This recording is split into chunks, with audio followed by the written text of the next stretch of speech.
welcome back Math 8. Today we are going to continue and finish up our good old critiquing data presentation part 2. It will be mainly about going over some of the homework questions, including the textbook one. And then we're going to finalize this half of the unit, which is about graph and analysis of graphs. So let's get this thing started. I'm gonna use highlighters and the pen just for the heads up. If you have it, awesome. If you don't, have some kind of indication. A group of teens picked pairs during a pear harvest. The number of teens that picked each number of basket is shown in the table. The circle graph shows the percentage of teens that picked each of a number. So one thing that you need to have it in your mind is this concept of percentage. As soon as you see the word percentage, it is about relative comparison. Because maximum goes to 100% and then it's a portion comparison, by the way. And we have number of basket 3, 4, 5, 6, 7, and then we have the frequencies given. The very first thing that I generally do is double checking whether the absolute number value is converted well to the percentage. So if I just do that very quickly down here, I'm gonna do most of the answering part, A, B, C on the right side. So on the left side, I can do the calculation. There's a 3, 4, 5, 6, 7 category happen. 3 was, and the total is not given. So that means it's a good idea to calculate the total on your spot. So why don't we get things started? 3 plus 5 plus 9 plus 5 plus 3 give you 25. So total was 25, which means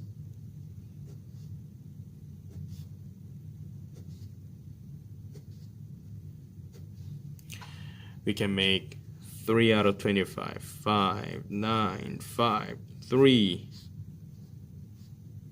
something like that. Out of 25 is easy because that means 1 out of 25 is like 0.04, so 4 times 3 is 0.12. You can use your calculator too. Wait, Doris, this is 36.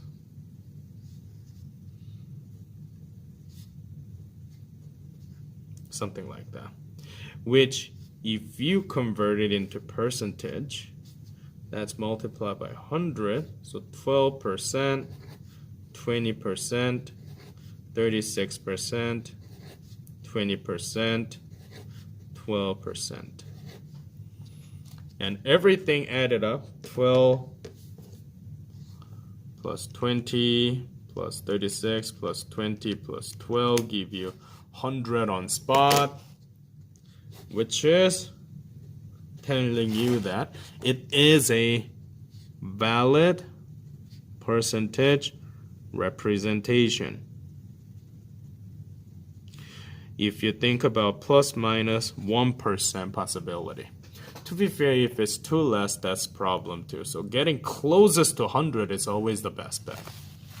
All right, so we agree table to graph connection. Now let's answer some of the question. What is an advantage of displaying the data on a circle graph? First of all, as you may notice, we have different distributions. So advantage in this case is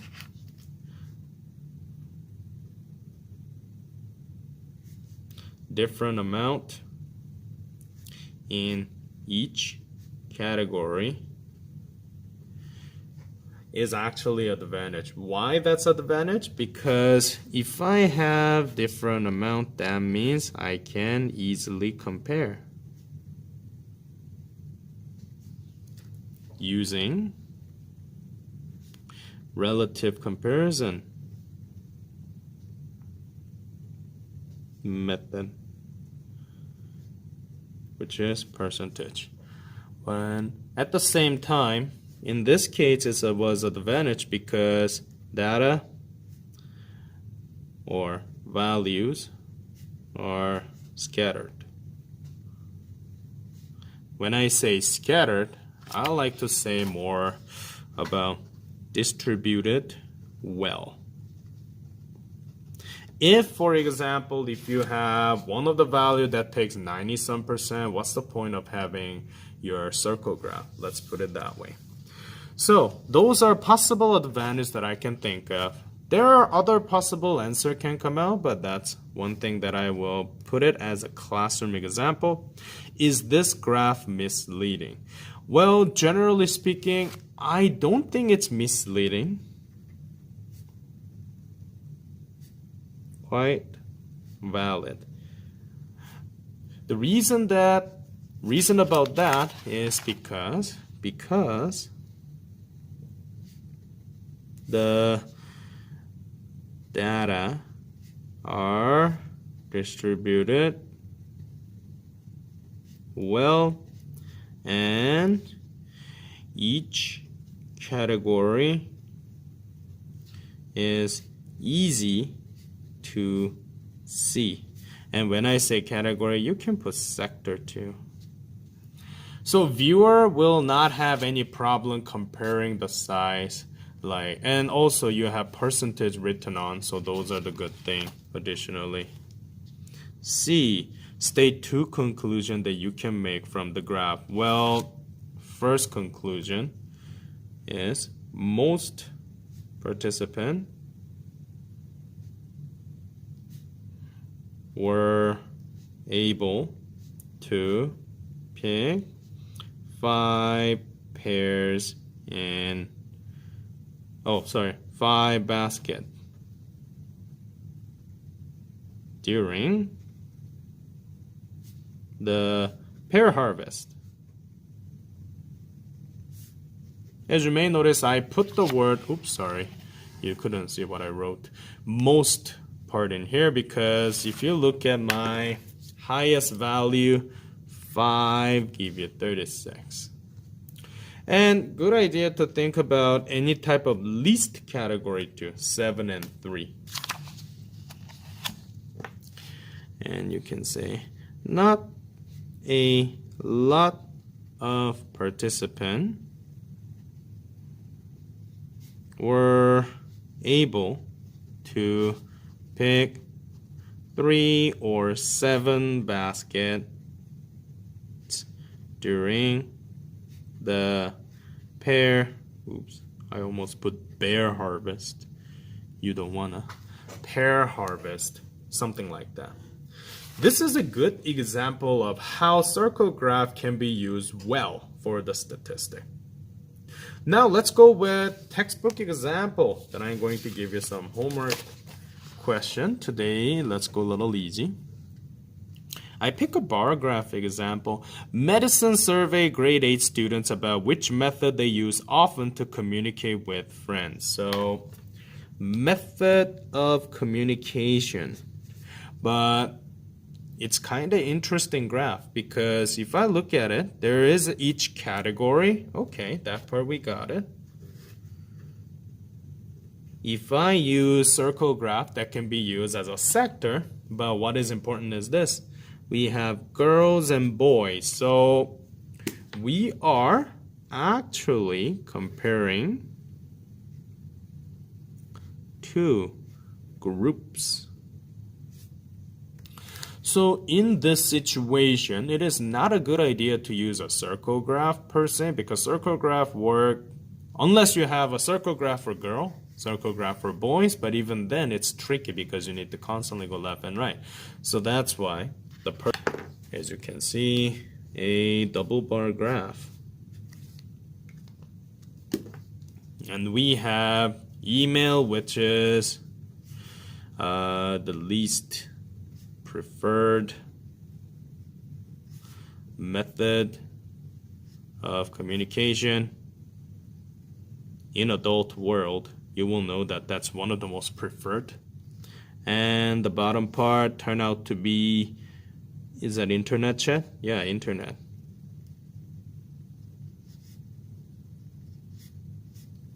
Is the most preferred method of communication. Probably a lot of people will choose cell phone during this time, but just in case. So let's answer some of the question. Why did Madison chose a double bar graph to display? Well, possible answer to that, I kind of answer on the top while I'll explain it. The purpose of this survey is about comparing male, female preference for the method of communication, something like that.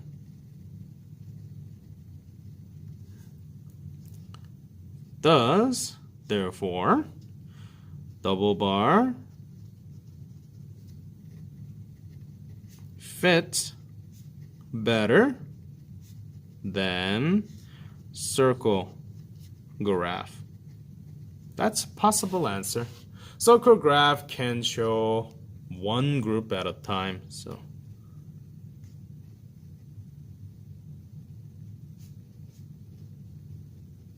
per graph. That's a big conclusion for one of your statistics.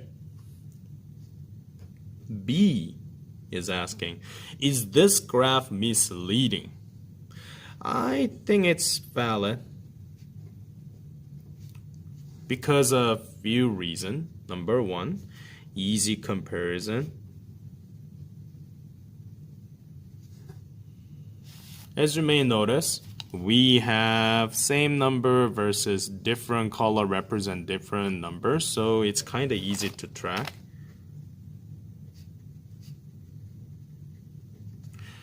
As long as you go down, there are some iffy parts that people can say otherwise, like for example 10, 12, midway is 11. Still, not a good way. It is a good way. Number two, it avoid any bias trend. What I mean by that is, first of all, if you look at male bar versus female bar, it is quite evenly made, like the thickness of it. So that is pretty good representation. And number three, when it comes to is this graph misleading, I think it leads pretty well because it has a certain overall pattern. It is made or constructed as ascending order. So that means it's kind of like you are increasing situation. If you think about the graph, you may notice, how does that increase?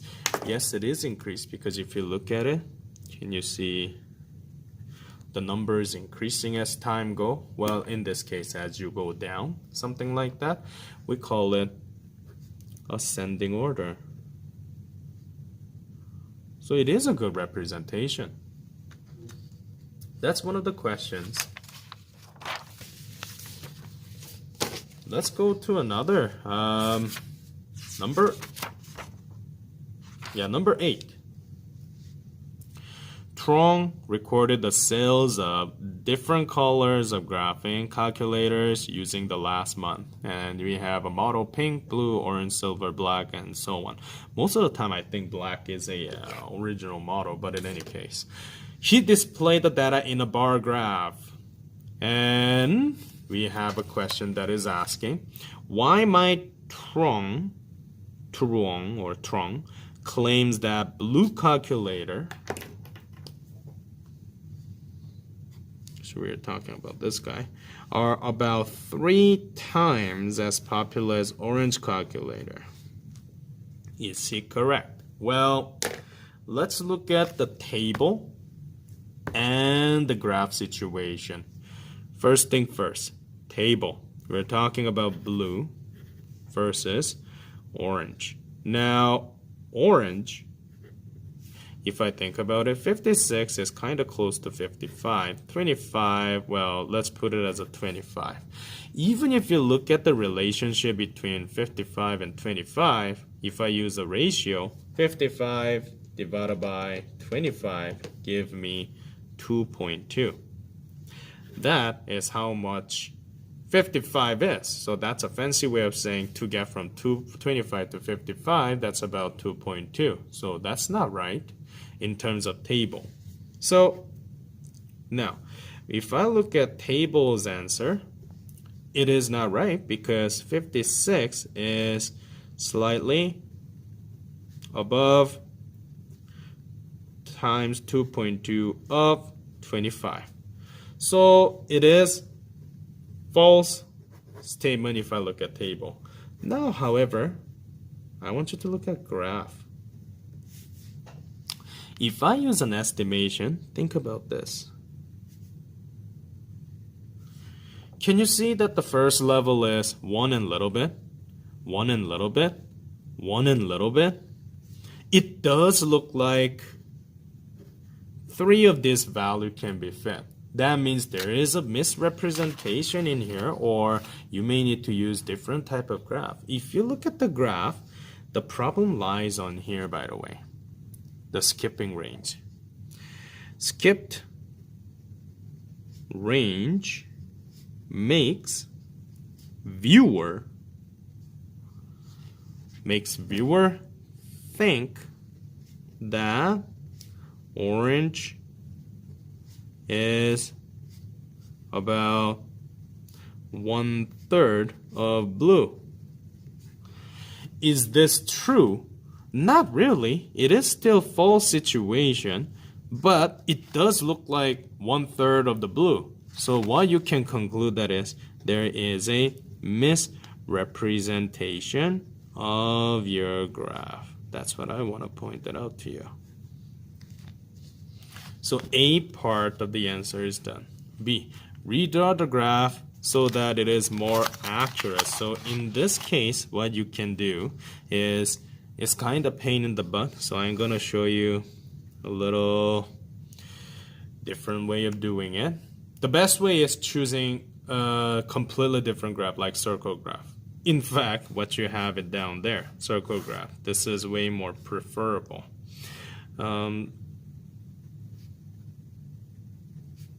I'm just going to put rational.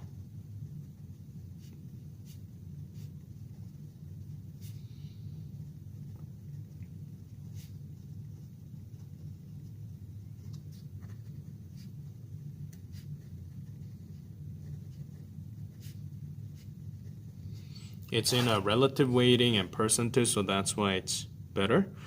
When it comes to the new graph, bar graph, I would like to suggest get rid of skipping range for your graph. Include all. Include all y values, let's put it that way. That will give you some idea. Oh, give an advantage. I kind of answer you about that. We can actually see it better because of relative weighting. And the advantage that happened for that in this case is because data basically are scattered distributing well. That's why it's easy to look at the circle graph. Let's finish today's lesson by going through our last example of yesterday, technically last class to be precise. The graph shows the following sales for the first 6 months of your year for the 2 car dealerships. So first of all, this 2 car dealerships, already saying that we are comparing two groups, sample groups, if you will. So we are basically comparing each of it, if that makes sense with you, just for the heads up. And we have our two graph, one that use our bar graph, one that use our scatter plot and line diagram. And we need to answer which graph did the manager of the Connor's car likely develop. Connor's car versus what conclusion can you make? Okay, so Connor's car is basically the company that is in here. When it comes to Connor's car in this diagram, that's a darker color versus, I believe it used to be red and blue, so I'm just gonna put red, blue, something like that. So, which graph will be better? I like to say graph B fits better. Why did I go to that conclusion? There is a reason. If you look at, there are a few. First of all, bar graph, a little bit harder to check the actual value. On the other hand, when it comes to linear graph or scatter plot, I like to say it is easier to check the actual values. So what I mean by that is numbers are easy to locate compared to the others. Plus, we can also look at bar graph a bit harder to how can I say, determine the actual gaps, but linear scatter plot, it's easier to determine the actual gaps. What I mean by that is, it's very simple if you look at it. Some people still will say it's not that hard. Well, if you compare this, it's a 2.5, or you have some weird position that is happening in between, and in order to find that value, maybe it's a 13 or 14 versus 2. So you gotta do estimation. If you just look at that, estimation required, maybe required if you don't have a table, which quite a lot of time you don't see table if you see the graph, and it's solely asking what graph, so I'm gonna go with the graph. But on the other hand, when it comes to the value between, it's rather easier to find out the rise over run pattern, and that becomes your third point. Bar, harder to determine the trend. On the other hand, linear scatter plot, easier to determine the trend because you can find the value known as slope, which is rise over run, or change of y value over change of x value. That means slope can be positive or slope can be negative, depends on your trend. So for instance, if I'm the one that talk about Connor's auto, you have a good rise happening, little drop, and still rising. On the other hand, when it comes to Amy's motor, we have a big drop between May and April. So I can analyze the trend better.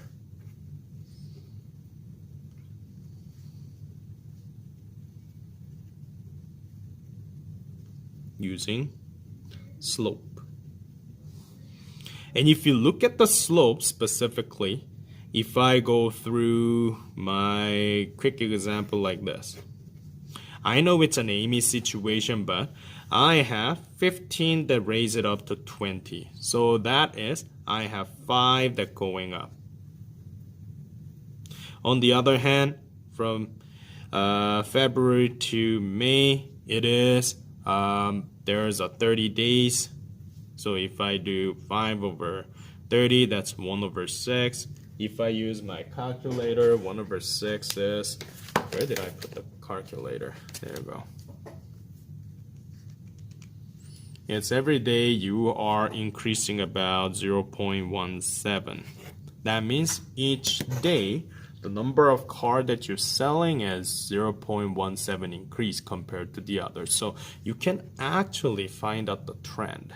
If it's per month, well, 5 over 1, so that can be per day, 5 over 1 month. If it's slope per month, then it's 5, that's 5 car per month increase, something like that. So we can do this. And you can do the same drop part, like 20 all the way to down to 3. So that means 3 minus 20 over 1 month or 30 days. Let's put it that way. It really doesn't matter since I didn't tell you what value. 3 minus 20 divided by 30 is, well, actually it's interesting.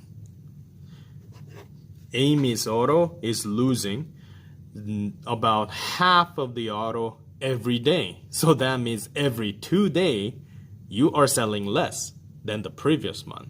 So, like I said, the trend is easy to calculate. What conclusion can you make based on the graph? Well, as you may notice, if I look at the best fit, line of the best fit, increasing pattern versus decreasing pattern. So I can conclude that Amy's auto, even though there are some months that sold more vehicle than Connor's auto,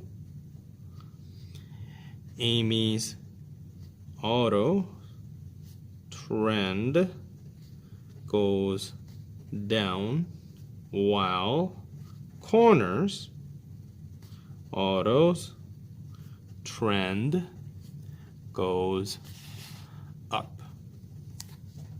You can think it in that way, ladies and gentlemen. And that is today's lesson. Your homework will be basically, it is from this page. 4, 8, 12 is done, obviously.